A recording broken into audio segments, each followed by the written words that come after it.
Hello बच्चों, स्वागत है आपका अपना यूट्यूब चैनल अंशुवेंद्र विक्रम सिंह पे। तो मेरे प्यारे बच्चों, इस लेक्चर नंबर 4 में स्टार्ट करेंगे कक्षा 11 का भौतिक विज्ञान। चैप्टर का नाम है बेमी विश्लेषण। तो ये आज का न्यूमेरिकल है पहला।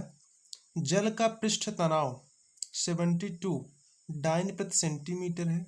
इसे एसआई पद्धति में व्यक्त कीजिए। तो मैंने इसके पहले वाले वीडियो में आपको एक सूत्र बताया था, N2 equal to N1 M1 upon MT की होल पावर ए, T1 अपॉन T2 की whole power C, L1 upon L2 की होल पावर B। तो वही सूत्र इसमें लगेगा। तो यहाँ पे है पृष्ठ तनाव। तो आप पृष्ठ तनाव का बीमा जानते हैं क्या होता है। पृष्ठ तनाव, पृष्ठ तनाव का बीमा होता है MT-2। और यहाँ पे आपको N1 इज इक्वल टू दिया गया है 72 डाइन प्रति सेंटीमीटर। ये आपका CGS पद्धति में है। तो आपका जो M1 L1 और T1 हो जाएगा उसका भी मात्रक हम CGS पद्धति में ही लिखेंगे। तो देखिए, जब हम M की पावर A, L की पावर B और T की पावर C से इसकी बीमा से तुलना करेंगे तो यहाँ पे A का वैल्यू निकलेगा 1, B का तो मान लो 0 ही है, और C इज इक्वल टू यहाँ पे क्या है -2। अर्थात पावर की पावर तुलना कर लेंगे। यहाँ पे इसकी पावर A है, इसकी पावर 1 है, तो A बराबर 1। अब देखिए T की पावर C है, T की पावर -2 है, तो C इज इक्वल टू -2। तो यहाँ पे जो आपको फार्मूला लगाना है वह है N2 is equal to N1 M1 upon M2 की whole power A, L1 upon L2 की whole power B, T1 upon T2 की होल पावर C। आपको यही फार्मूला लगाना है और क्वेश्चन को सॉल्व करना है। तो देखिए यहाँ पे N1 इज इक्वल टू 72 दिया गया है, 72। अब देखिए हमने बताया ये जो हमारा 72 डाइन प्रति सेंटीमीटर ये CGS पद्धति में है। तो CGS पद्धति में आपका यहाँ पे M द्रव्यमान है, L लंबाई है और T क्या है, समय। तो CGS पद्धति में हम M1 का मात्रक लिखेंगे। तो CGS पद्धति में द्रव्यमान का मात्रक होता है ग्राम। क्या होता है बच्चों, ग्राम। अपॉन में अब दूसरे को हम MKS पद्धति में लिखेंगे, क्योंकि यहाँ पे SI पद्धति अथवा MKS पद्धति दोनों एक ही है। इसका होता है किलोग्राम। अब देखिए होल पावर A है, A के स्थान पे क्या है 1। अब देखिए यहाँ पे लंबाई, अब यहाँ पे B, इसका मतलब कुछ नहीं है, तो B की इक्वल टू या यहाँ क्या है 0 है। तो किसी की पावर 0 हो तो उसका मतलब एक ही होता है। तो इसका होता है सेंटीमीटर। सेंटीमीटर को हम CM से व्यक्त करेंगे। और MKS पद्धति में लंबाई का मात्रक होता है मीटर। इसकी होल पावर क्या है 0, क्योंकि यहाँ पे तो L की पावर कुछ है नहीं, इसलिए B इज इक्वल टू 0। और देखिए चाहे CGS पद्धति हो चाहे MKS पद्धति हो, दोनों में समय का मात्रक होता है सेकंड। तो हम सेकंड को यहाँ पे S से दर्शाएंगे। किससे दर्शाएंगे, S से। इसकी पावर है C, अर्थात C के स्थान पे -2। अब देखिए यदि किसी की पावर 0 हो तो उसका मतलब एक ही होता है, यहाँ सेकंड से सेकंड कट जाएगा, यहाँ भी 1 बचेगा। अब यहाँ पे सिर्फ बचेगा ग्राम प्रति किलोग्राम। अब देखिए N2 इज इक्वल टू 72। अब देखिए ऊपर को ग्राम में ही रहने दीजिए। अब आप जानते हैं कि 1 किलोग्राम में होता है 1000 ग्राम। 1000 ग्राम की होल पावर है। अब देखिए यदि किसी की पावर 0 हो तो उसका मतलब 1, और यहाँ पे 1 की पावर चाहे 0 हो चाहे इन्फिनिटिव हो तो उसका भी मतलब होता है 1। अब देखिए यहाँ पे ग्राम से ग्राम कट गया, ठीक है, क्या हो गया, ग्राम से ग्राम कट गया।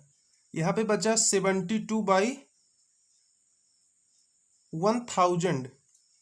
अब इसको जब हम सॉल्व करेंगे, जब इससे भाग देंगे तो निकलेगा 0.072।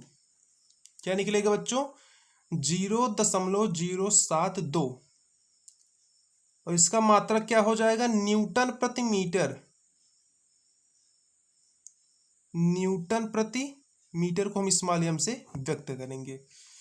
तो N2 का जो वैल्यू निकलेगा वो निकलेगा 0.072 न्यूटन प्रति मीटर। ये आपका SI पद्धति अथवा MKS पद्धति में N2 का वैल्यू है, अर्थात पृष्ठीय तनाव का। तो आशा करता हूँ कि पहला क्वेश्चन आपको अच्छे से समझ में आया होगा। चलिए हम बढ़ते हैं दूसरे क्वेश्चन की तरफ। तो आज का हमारा दूसरा क्वेश्चन है, लकड़ी का घनत्व क्या दिया गया है बच्चों? लकड़ी का घनत्व 0.05 ग्राम प्रति सेंटीमीटर क्यूब है। SI पद्धति में इसका मान ज्ञात कीजिए। तो जो आपका पहला वैल्यू दिया गया हो, चाहे MKS पद्धति हो चाहे सीजीएस पद्धति हो, उसको आप N1 से व्यक्त करेंगे। तो यहाँ पे N1 इज इक्वल टू है 0.05 ग्राम प्रति सेंटीमीटर क्यूब। अब देखिए यहाँ पे क्या है, घनत्व कहा गया है, तो आपको घनत्व की बीमा पता होना चाहिए। तो घनत्व का बीमा क्या होता है यहाँ पे, ml की पावर -3, ml की पावर -3।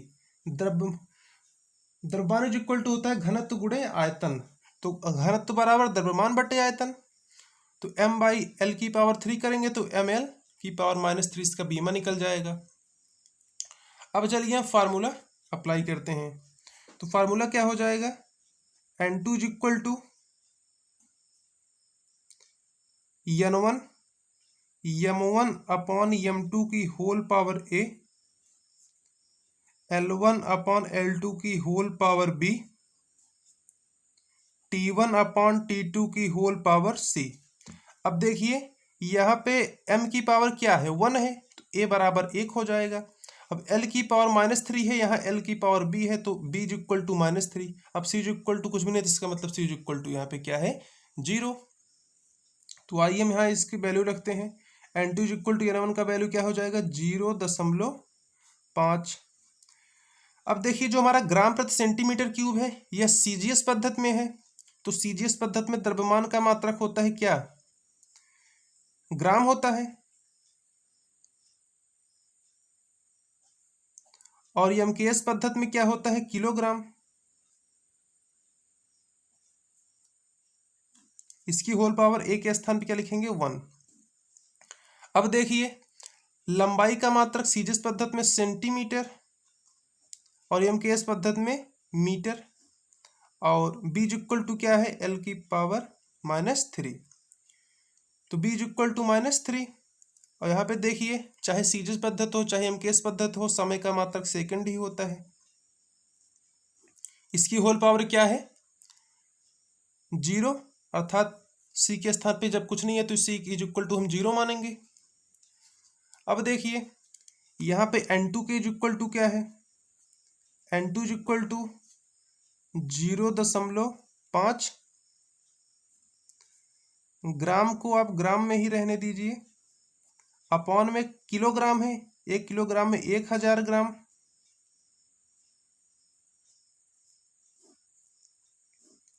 अब देखिए सेंटीमीटर प्रति मीटर है, यदि इसको हम उल्टा कर दें अर्थात मीटर को ऊपर कर दें और अपान में सेंटीमीटर कर दें, तो ये जो इसकी पावर -3 है क्या हो जाएगी, +3, और सेकंड से सेकंड कट जाएगा, 1 की पावर 0 का मतलब 1 ही होगा। अब देखिए ग्राम से ग्राम यहाँ पे कट गया। N2 इज इक्वल टू यहाँ पे है 0.05 गुणे 1/1000 गुणे 1/1000 इंटू 1 मीटर में क्या होता है, 100 सेंटीमीटर, अपॉन में सेंटीमीटर की होल पावर 3। अब देखिए सेंटीमीटर से सेंटीमीटर कट गया, यहाँ पे सेंटीमीटर सेंटीमीटर कट गया। यहाँ पे N2 इज इक्वल टू, अब देखिए इसको हम 5/10 लिख सकते हैं, दशमलव के नीचे 1 लिखेंगे, दशमलव के बाद जितने अंक उतने 0 लिखेंगे, तो दशमलव के बाद यहाँ पे 1 अंक है तो 1 0 यहाँ पे बढ़ जाएगा, इंटू में 1/1000 इंटू, अब देखिए ये 100 की पावर 3 है, जब 100 का गुणा हम 3 बार करेंगे तो 6 जीरो हो जाएगा। 2 2 4 2 6।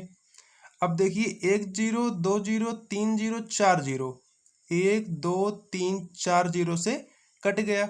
अब 100 इंटू में 5 करेंगे, 100 का गुणा 5 में होगा तो 500, वो भी क्या निकलेगा, केजी प्रति मीटर क्यूब, किलोग्राम प्रति मीटर क्यूब। ये आपका एमकेएस पद्धति में घनत्व का वैल्यू निकल गया। तो आशा करता हूं यहां तक आपको अच्छे से समझ में आया होगा। तो चलिए हम नेक्स्ट क्वेश्चन की तरफ बढ़ते हैं। तो आज का अगला क्वेश्चन है, सार्वत्रिक गुरुत्वाकर्षण नियतांक का सीजीएस पद्धति में मान 6.67 गुणे 10 की पावर -8 मात्रक है। एमकेएस पद्धति में इसका मान ज्ञात कीजिए। अब देखिए, आपको सार्वत्रिक गुरुत्वाकर्षण नियतांक की बीमा पता होनी चाहिए। तो इसको हम जी से व्यक्त करते हैं। सार्वत्रिक गुरुत्वाकर्षण नियतांक का बीमा होता है m की पावर -1, l की पावर 3, t की पावर -2।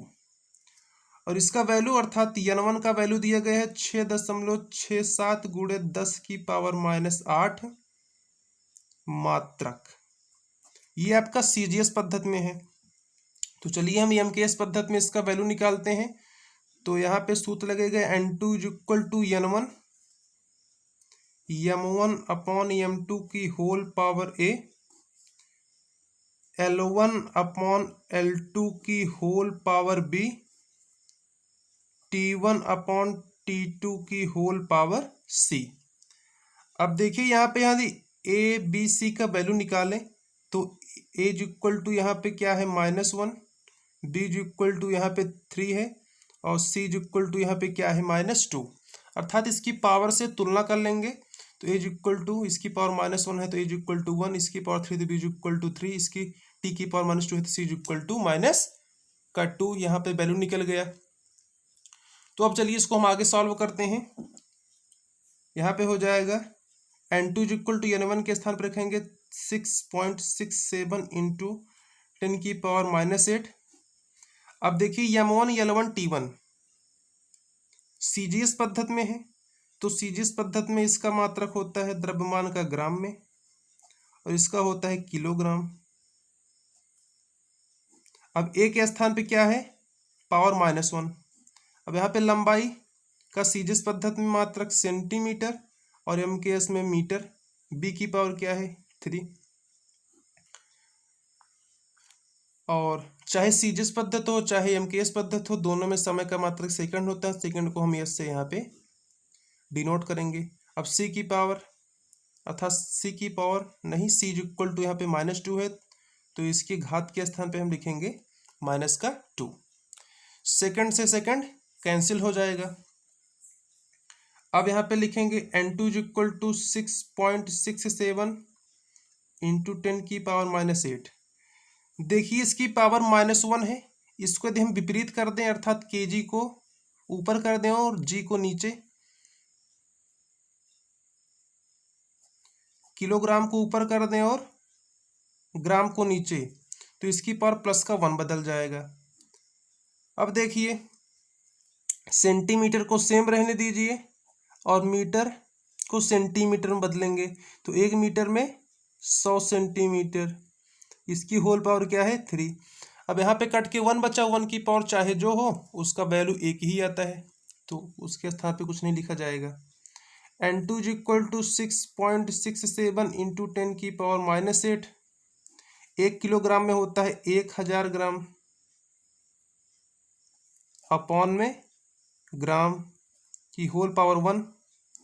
अब यहाँ से सेंटीमीटर सेंटीमीटर कट जाएगा, 1/100 की पावर 3 हो जाएगा और यहाँ पे ग्राम से ग्राम कट जाएगा।